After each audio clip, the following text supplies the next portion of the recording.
Hello மக்களே, இன்றைக்கி நம்ம செம்ம டேஸ்ட்டான பூசணிக்காய் ஹல்வா தான் செய்ய போகிறோம். இதை செய்கிறதுக்கு பூசணிக்காவை சாப் பண்ணி வச்சுருக்கேன். இதை வந்து மிக்சர் ஜாரில் போட்டு அரைச்சிருவேன். நீங்கள் அப்படி இல்லைன்னா அதை வந்து சீவி கூட எடுத்துக்கலாம். இப்போ வந்து ஒரு பாத்திரத்தில் நெய் ஆட் பண்ணிவிட்டு நம்மளோட பூசணிக்காவை அப்படியே ஆட் பண்ணிக்கிறோம். நம்ம நிறைய பேர் வந்து தண்ணியை வடிகட்டிட்டு ஆட் பண்ணுவாங்க. அதுலேருந்து சத்தெல்லாம் போயிடும். நம்ம தண்ணியோட ஆட் பண்ணி அதை சுண்ட விட்டுடலாம். இதேமாரி நல்லா கிண்டிகிட்டே இருக்கணும் தண்ணி சுண்டுற வரைக்கும்.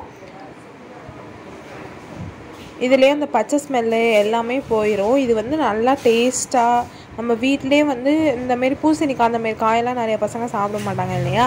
ஸோ வந்து நம்ம இந்தமாரி ஸ்வீட்டாக செஞ்சு சாப்பிட கொடுக்கலாம். அது அவங்களுக்கு வந்து ரொம்ப பிடிக்கும்.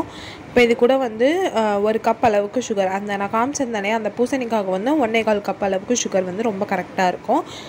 அது வந்து கிட்டத்தட்ட ஒரு ஹாஃப் பெரிய பூசணிக்காய். சுகர் நல்லா மெல்ட் ஆகி இதுவும் ஒரு வாட்டர் கன்சிஸ்டன்சியில் வரும். அதுவும் நல்லா சுண்ட விடுங்க. சுண்ட விட்டுட்டு ஃபுட் கலர் வேணும்னா ஆட் பண்ணிக்கலாம். அப்படி இல்லைனா மஞ்சத்தூள் லைட்டாக ஆட் பண்ணிக்கோங்க. ஃபுட் கலர் நான் வந்து கேசரி பவுடர் தான் ஆட் பண்ணியிருக்கேன், ஆரஞ்ச் கலரு.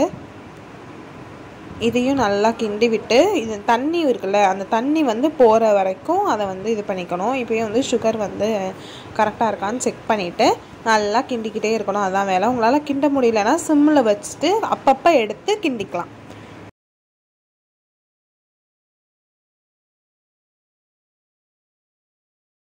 இப்போ இது ஓரளவுக்கு நல்லா கிண்டியாச்சு. இப்போ வந்து நமக்கு தேவையான நட்ஸ் எல்லாம் நம்ம ரோஸ்ட் பண்ணி எடுத்துக்கலாம். நான் வந்து இன்றைக்கி ஆல்மண்ட்ஸு கேஷ்யூஸ் இல்லை, அதனால் வந்து கொஞ்சமாக பிஸ்தா, திராட்சை இதெல்லாம் மட்டும்தான் எடுத்திருக்கேன். ஏலக்காயும் வந்து பொடி பண்ணி அது கூட ஆட் பண்ணிக்கோங்க, நல்லா வாசனையாக இருக்கும். இப்போ இது எல்லாத்தையும் நெய்யில் வந்து நல்லா ரோஸ்ட் பண்ணிவிட்டு இங்கே பாருங்கள், இந்த அளவுக்கு நல்லா நம்மளோடது சுண்டிடுச்சு.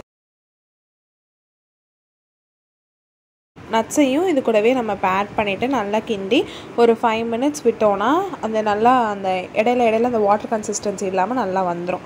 அது வந்தோடனே நம்ம அடுப்பை ஆஃப் பண்ணிட்டு சர்வ் பண்ணிட வேண்டியதான். செம்ம taste and simple and easy recipe ready. ரொம்ப ஹெல்த்தியும் கூட. என்ன கொஞ்சம் சுகர் ஆட் பண்ணியிருக்கோம், அவ்வளோதான். நீங்கள் அப்படி வேணான்னா நீங்கள் நாடு சக்கரை அந்த மாதிரி கூட நீங்கள் யூஸ் பண்ணி ட்ரை பண்ணலாம். அதுவுமே நல்லா தான் இருக்கும்.